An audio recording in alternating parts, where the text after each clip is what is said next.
मित्रों नमस्कार। मित्रों, गीता ज्ञान की इस यात्रा में हम साथ अध्याय 5 तक पहुंच चुके हैं और अब तक 25 अंक हो चुके हैं।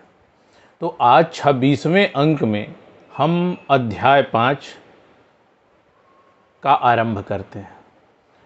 तो मित्रों, भगवान, जैसा कि आपको विदित है कि अर्जुन को कई प्रकार से अर्जुन को समझाने की कोशिश करते हैं। उनको यह बताने की कोशिश करते हैं कि विभिन्न प्रकार के कौन से वो माध्यम हैं जिनसे भगवान की प्राप्ति हो सकती है। और इसी कड़ी में वो हर बार अर्जुन को बहुत सारा ज्ञान देने के उपरांत कर्म योग की तरफ वापस लौट आते हैं। तो अर्जुन को थोड़ा सा भ्रम सा प्रतीत होने लगता है। तो अर्जुन भगवान से पूछते हैं कि हे प्रभु, आप कभी तो यह बताते हैं कि कर्मयोग श्रेष्ठ है और कभी आप कर्मों से संन्यास यानी कि सांख्य योग की बात करने लगते हैं। तो आप मुझे गोल गोल मत घुमाइए, मेरा दिमाग इतना ज़्यादा है नहीं। मुझे आप ठीक ठीक आकलन करके अपने हिसाब से और सिर्फ यह बता दीजिए कि मेरे लिए क्या चीज़ उपयुक्त है, मुझे क्या करना चाहिए, बस मुझे उसी से मतलब है। तब भगवान अर्जुन को कहते हैं, संन्यासः कर्मयोगश्च निःश्रेयस्करावुभौ तस्योस्तु कर्म संन्यासा कर्मयोगो विशिष्यते। श्री भगवान बोले, कर्म संन्यास और कर्म योग ये दोनों ही परम कल्याण के करने वाले हैं, परंतु उन दोनों में ही कर्म संन्यास से कर्म योग साधन में सुगम होने से श्रेष्ठ है।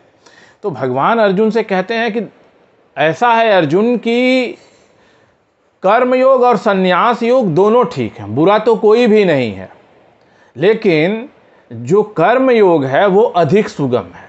और खासकर एक गृहस्थ के लिए जिसमें इन मानव अपने कर्तव्य कर्मों को करते हुए ही परम तत्व में विलीन हो सकता है, परम तत्व परमात्मा की प्राप्ति कर सकता है, परम तत्व परमात्मा को प्रकाशित कर सकता है या उनको प्राप्त कर सकता है। तो ये तुम्हारे लिए विशेष श्रेयस्कर है। कर्मयोगी न किसी वस्तु की आकांक्षा करता है, न किसी से द्वेष करता है, न कोई उसको मोह माया रहती है। तो ऐसा जो मनुष्य है वो सन्यासी ही समझने के योग्य है। भगवान अर्जुन को कहते हैं कि जो अज्ञानी लोग हैं, ये जो तरह तरह के भगवान के प्राप्ति के मार्ग हैं, जिसमें सांख्य योग भी है और कर्म योग भी है, उनको पृथक पृथक समझते हैं, क्योंकि उनकी जो बुद्धि है वो अज्ञान से ढकी हुई है। परंतु वास्तव में ये दोनों जो विधियां हैं वो मानव को एक ही परम तत्व की तरफ उन्मुख करती हैं, उसी परम तत्व परमात्मा की तरफ लेके जाती हैं। और यह बात अर्जुन को समझाने के लिए परमपिता परमेश्वर अर्जुन से कहते हैं, यस्यांख्यै प्राप्यते स्थानं तद्योगैरपि गम्यते एकं सांख्यं च योगं च यः पश्यति स पश्यति। अर्थात ज्ञान योगियों के द्वारा जो परम धाम प्राप्त किया जाता है, कर्म योगियों के द्वारा भी वही प्राप्त किया जाता है। इसलिए जो पुरुष ज्ञान योग और कर्म योग को फल रूप में एक देखता है वही यथार्थ देखता है। तो ज्ञान योग यानी कि सांख्य योग, जिसमें तो सांख्य योग या ज्ञान योग वह विधा है ईश्वर के प्राप्त करने की कि जिसमें मानव अपने आप को समाधिस्थ करके बैठता है, अपने कर्तापन को पृथक करने की कोशिश करता है, अपने आप को प्रकृति से अलग करने की कोशिश करता है और अपने अंतरात्मा में भगवान के दर्शन करता है। तो ये जो विधा है ये सांख्य योग है। परंतु सांख्य योग करने के लिए कर्म योग की आवश्यकता पड़ती है, लेकिन कर्म योगी के लिए सांख्य योग की ज़रूरत नहीं है, क्योंकि जो संन्यास की तरफ जा रहा है उसे भी आरंभ में स्वयं को ममता, कामना और आसक्ति से अलग रखने की आवश्यकता होती है, और यही कर्म योग का भी प्रथम सिद्धांत है। जिस कर्म योगी ने अपने सारी इंद्रियों को जीत लिया है, वो इंद्रियों के वश हुआ कर्म नहीं करता और वो ममता, आसक्ति और मोह के बंधन में बंधता नहीं है, तो ऐसा कर्मयोगी भी सन्यासी मानने के ही योग्य है। इसके उपरांत भगवान सांख्य योग के विषय में बताते हुए कहते हैं, नैव किंचित करोमीति युक्तो मन्येत तत्त्ववित् पश्यन् शृण्वन् स्पृशन् घ्रन्नस्नग्नच्छन् स्वपन् श्वसन् प्रलपन् विसृजन् गृह्णन्नुन्मिषन् निमिषन्नपि इंद्रियार्थेषु वर्तन्त इति धारयन्। अर्थात तत्व को जानने वाला सांख्य योगी तो देखता हुआ, सुनता हुआ, स्पर्श करता हुआ, सूंघता हुआ, भोजन करता हुआ, गमन करता हुआ, सोता हुआ, श्वास लेता हुआ, बोलता हुआ, त्यागता हुआ, ग्रहण करता हुआ और आँखों को खोलता और मूदता हुआ भी सब इंद्रियां अपने अपने अर्थों में बरत रही हैं, इस प्रकार निःसंदेह ऐसा माने कि मैं कुछ भी नहीं करता हूँ। तो मित्रों, सन्यासी के लिए ये बहुत आवश्यक है कि वो अपने आप को कर्तापन से दूर रखे, वो अपने आप को अकर्ता माने। उसके मन में ये भाव उत्पन्न ही नहीं होना चाहिए कि मैं ये कर रहा हूँ, फिर वो सन्यास समाधिस्थ हो ही नहीं सकता। जिसके मन में कर्तापन का कि मैं ये कर रहा हूँ, ये इसका भाव आ जाएगा, वो कभी अपने ज्ञान के द्वारा भगवान में लीन हो ही नहीं सकता है। और आपने देखा होगा कि हम जो आम इंसान हैं, हमारे और आपके जैसे जो आम लोग हैं, वो हर चीज़ का कर्ता अपने आप को समझते हैं, परंतु अगर देखा जाए तो हर चीज़ का कर्ता प्रकृति स्वयं है, जो हमसे वो काम करवा रही है, स्वयं ही काम हो रहे हैं। हम सोते हैं तब भी हमारा हृदय काम करता रहता है, हमारी किडनी काम करती रहती है, हमारे सारे उपापचयी जो अंग हैं, फेफड़े, लीवर, पाचन तंत्र, सब काम करते रहते हैं। तो उसी प्रकार से हमारा उसमें कोई कंट्रोल नहीं है।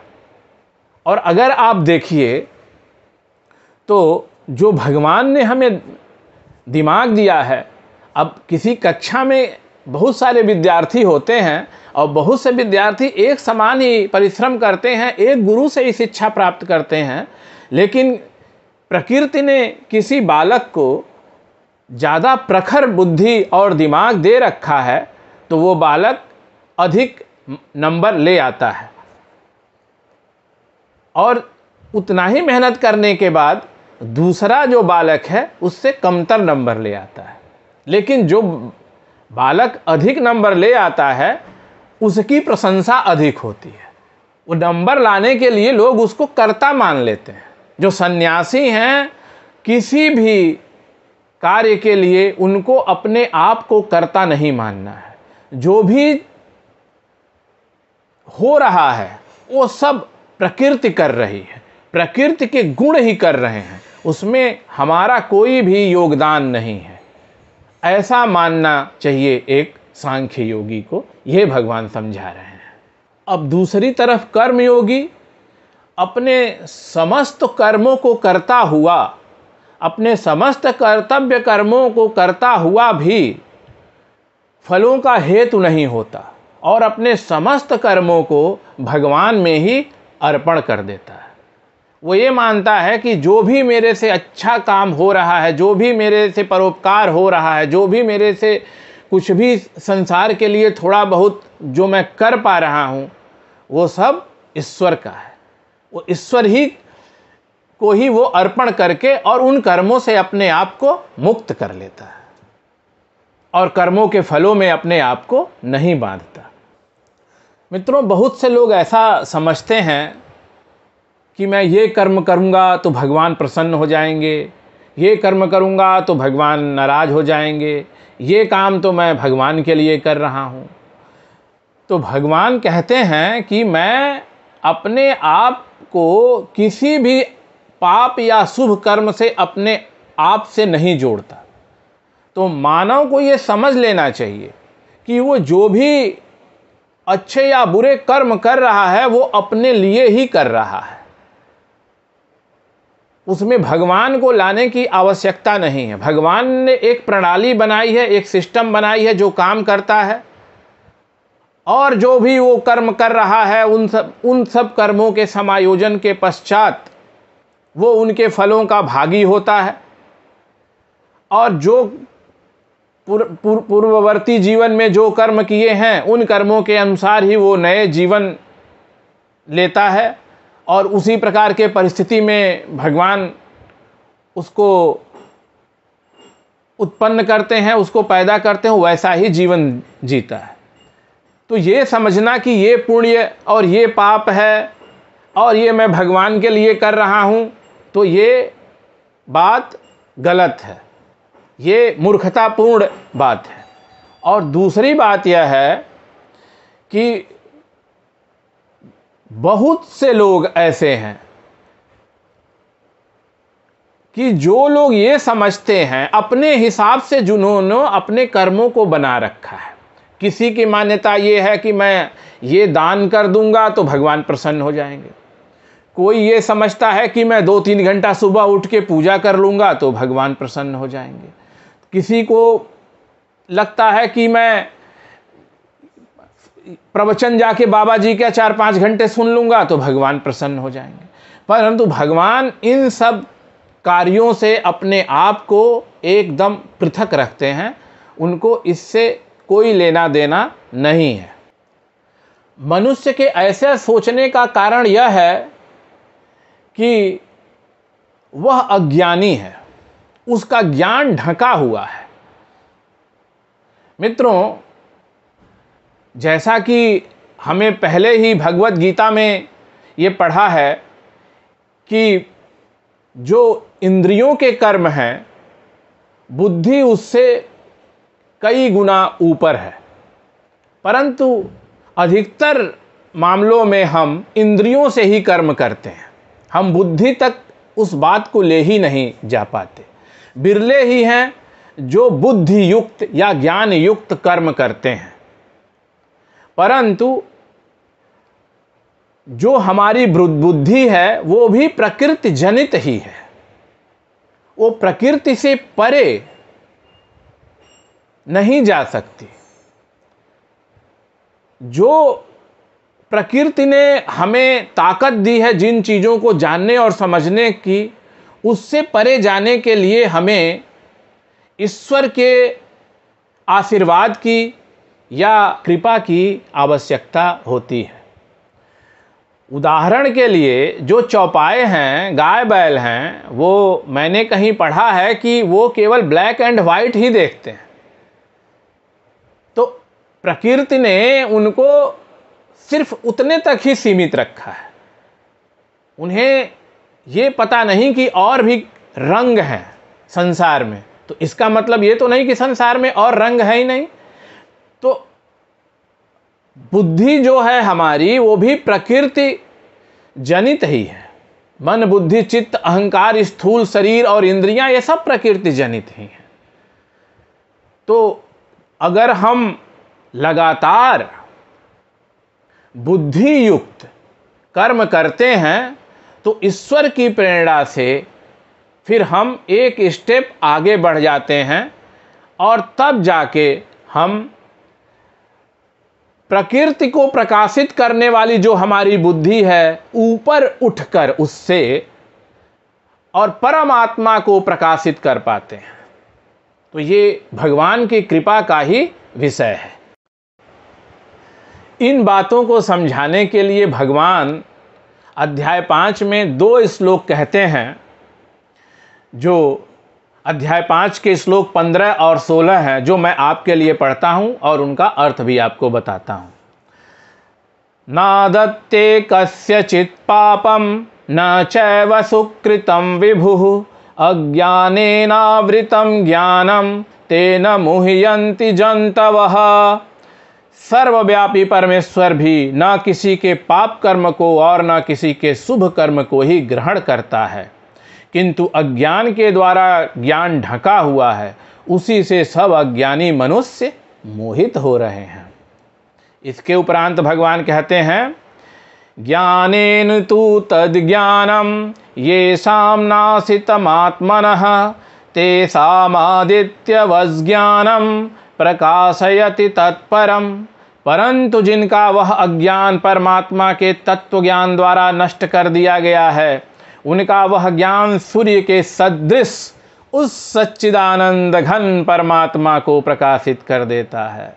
तो भगवान क्या कहते हैं, हंतो गत्वा, उनका वह ज्ञान सूर्य के सदृश उस सच्चिदानंद घन परमात्मा को प्रकाशित कर देता है। तो जब हमें तत्व ज्ञान की प्राप्ति होती है, और वो कर्म योग से भी हो सकती है, वो सांख्य योग से भी हो सकती है, तो जब हमें तत्व ज्ञान की प्राप्ति हो जाती है तो परम पिता परमात्मा हमारे लिए अदृश्य नहीं रह जाते। तो केवल हम प्रकृति जनित विषयों को ही नहीं देख पाते, इसके परे भी हम चीज़ों को देख पाते हैं। एक तरह से हमें दिव्य दृष्टि मिल जाती है। परंतु मित्रों, यह काम इतना आसान भी नहीं है, और इसके लिए भगवान ने जैसे बताया है कि हमें अभ्यास करने की आवश्यकता है। कर्मयोग भी कोई एक दिन का विषय नहीं है, इसमें लगातार अभ्यास करने की आवश्यकता है। सांख्य योग तो एक अलग ही विषय है, वो तो एक आम मानव के द्वारा संपादित नहीं हो सकता, उसके लिए तो संन्यास लेने की आवश्यकता होती है। परंतु जो लोग गृहस्थ हैं, वो कर्मयोग अगर वो अपनाना चाहते हैं, अगर वो कर्मयोगी बनना चाहते हैं, तो उनको लगातार अभ्यास की आवश्यकता है, और बार बार असफल होने के बाद भी उनको पुनः दोबारा से उसको शुरू करने की आवश्यकता है। क्योंकि भगवान ने पहले भी बताया है कि अगर आप इसमें बार बार असफल होते हैं, इस कर्म योग में, तो भी आप अभ्यास कीजिए, और इसमें असफल होने से कोई आपको पाप और दोष भी नहीं लगता। और अगर आप इस जीवन में असफल हुए, तो आपने अपनी आध्यात्मिक अवस्था को जहां तक भी उन्नत कर लिया है, अगले जन्म में आप वहीं से अपनी यात्रा को शुरू करेंगे। तो आपका रुपया पैसा सब कुछ यहीं छूट जाने वाला है। लेकिन मित्रों, जो आपने अपनी आध्यात्मिक अवस्था को जितना भी उन्नत कर लिया है, वो आप अगले जन्म में निश्चित रूप से ही लेके जाने वाले हैं। तो यही गीता का ज्ञान है मित्रों। और मित्रों, फिर भगवान कहते हैं कि जिनको तत्व ज्ञान प्राप्त हो गया है, वो समस्त सजीव और निर्जीव में, कुत्ते, हाथी, घोड़ा, बिल्ली, हर जगह वो उसी परम तत्व परमात्मा को देखते हैं। उनके लिए फिर परम तत्व कहीं भी अदृश्य नहीं होता, वो हर जगह हम में, आप में, कुत्ता में, हाथी में, घोड़ा में, लकड़ी में, कुर्सी में, मेज में, कंप्यूटर में, हर जगह उस परम तत्व परमात्मा को उनको दर्शन हो जाते हैं। तो भगवान कहते हैं कि जो समत्व को प्राप्त हो गया, जिसके लिए ईर्ष्या, द्वेष, लाभ, हानि, जय, पराजय के सारे बंधन जिसने तोड़ दिए हैं, वो चलता फिरता एक सन्यासी ही है। ये अलग बात है कि हम उसे पहचान पाते हैं कि नहीं पहचान पाते हैं, और ऐसे लोग अपना महिमा मंडन भी नहीं करते, ऐसे लोग खुल के प्रवचन भी नहीं देते, ऐसे लोगों को किसी चीज़ की ज़रूरत ही नहीं होती है। जिनको परम तत्व परमात्मा की प्राप्ति हो गई, वो अपने आप में ही इतना सुख का अनुभव करता है कि उसे सांसारिक किसी भी वस्तु की ज़रूरत पड़ती ही नहीं। तो ऐसे लोगों को पहचानना भी बड़ा मुश्किल काम है मित्रों। और ऐसा तत्वज्ञानी जिसको तत्वज्ञान की प्राप्ति हो गई है, काम क्रोध लोभ मोह आसक्ति से मुक्त, ऐसा ब्रह्मज्ञानी, ऐसा तत्वज्ञानी अंतोगत्वा परम शांति को प्राप्त हो जाता है। और जीवित अवस्था में जब तक वो इस पृथ्वी पर जीवित रहता है, उसे हर तरफ ईश्वर ही ईश्वर दिखते हैं, उसे माया नहीं दिखती। उसे हर चारों दिशाओं में, दसों दिशाओं में, हर वस्तु में उसे परम पिता परमात्मा के ही दर्शन होते हैं। तो मित्रों, अंतिम श्लोक अर्थात श्लोक 29 में, 5वें अध्याय के 29वें श्लोक में भगवान कहते हैं, भोक्तारं यज्ञत्पसां सर्वलोक महेश्वरम सुहृदं सर्वभूतानां ज्ञात्वा मा शान्तिमृच्छति। मेरा भक्त, मुझको सब यज्ञ और तपों का भोगने वाला, संपूर्ण लोकों के ईश्वरों का भी ईश्वर तथा संपूर्ण भूत प्राणियों का सुहृद अर्थात स्वार्थ रहित दयालु और प्रेमी, ऐसा तत्व से जानकर शांति को प्राप्त होता है। तो मित्रों, भगवान ने यहाँ अपने स्वरूप को बताया है। तो भगवान कहते हैं, जो मुझे जानता है वो ये जानता है कि मैं संपूर्ण लोकों के ईश्वर का भी ईश्वर हूं। तो भगवान यहाँ पे लोकों की बात करते हैं, जैसे पृथ्वी लोक है, ऐसे ही इस ब्रह्मांड में अनंत लोक हैं। हमें इस ब्रह्मांड की अगर आप कल्पना कर लेते हैं, अगर एक बात ब्रह्मांड को आपने अनुभव कर लिया, तो आपको ईश्वर का तब जाके अनुमान होता है, और तब आप समझते हैं कि ईश्वर कितना महान और बृहत है। क्योंकि जो हमारा ब्रह्मांड है, हमारा जो सूर्य है, वो हमारी आकाश गंगा का एक मध्यम तारा है, मध्यम साइज का तारा है, मध्यम आकार का तारा है। और हमारी आकाश गंगा के तारों की अभी हम ठीक से गणना नहीं कर सके, और हमारी आकाश गंगा की तरह से अनगिनत आकाश गंगाएं हैं। और आप सोचिए कितने सूर्य होंगे, और उन सूर्य के कितने सारे ग्रह होंगे। तो भगवान कहते हैं, तो भगवान का ये भी यहाँ पे एक कहना है, जो भगवान इस श्लोक से एक बात ये भी बता रहे हैं कि हर लोक को नियंत्रित करने के लिए उन्होंने एक ईश्वर नियुक्त कर रखा है। और भगवान कहते हैं कि मैं जितने भी लोकों के ईश्वर हैं, उन सबका भी मैं ईश्वर हूं। जो मुझे ऐसा समझता है, और जो मुझे ये समझता है कि मैं सभी प्राणियों का हितैषी हूं, और मैं स्वार्थ रहित और दयालु हूं, वो परम शांति को प्राप्त होता है। क्यों? वही भगवान को तत्व से समझ रहा है। तो मित्रों, अभी के लिए बस इतना ही। बहुत जल्दी ही मैं एक नए अंक 27 के साथ आपके सामने उपस्थित हो जाऊंगा। तो मित्रों, जैसा कि आपको पता है कि मैं एक वीडियो बनाता हूं गीता ज्ञान का, और उसके बाद एक वीडियो बनाता हूं अपने ज्योतिष का।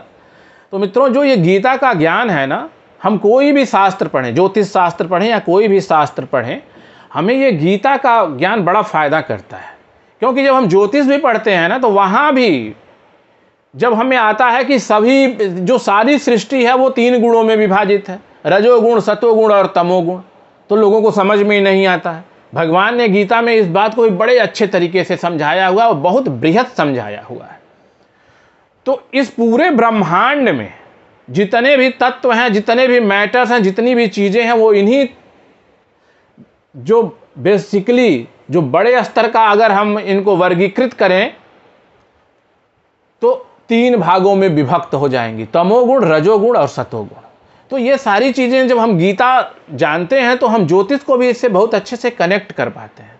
कभी कभी ऐसा भी होता है कि मैं, जैसे मैंने आपको बताया अल्टरनेट, कभी कभी मैं ऐसा भी होता है ज्योतिष के 1-2 वीडियो लगातार भी कर देता हूँ। तो मतलब मेरा कोशिश यही रहता है कि इसी क्रम में चलता रहे।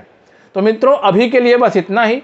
अगर आप मेरा यह प्रोग्राम देख रहे हैं और अगर आपको ये पसंद आया है वीडियो, तो आप इसको अपने मित्रों और शुभचिंतकों के साथ शेयर कीजिए, चैनल को सब्सक्राइब कर दीजिए और मुझे कमेंट करके ये ज़रूर बताइए कि आपको यह प्रोग्राम कैसा लगा और इसमें और किस तरीके से सुधार किए जा सकते हैं। तो मित्रों, अभी के लिए मुझे आज्ञा दीजिए, जल्दी ही आपसे पुनः भेंट होगी।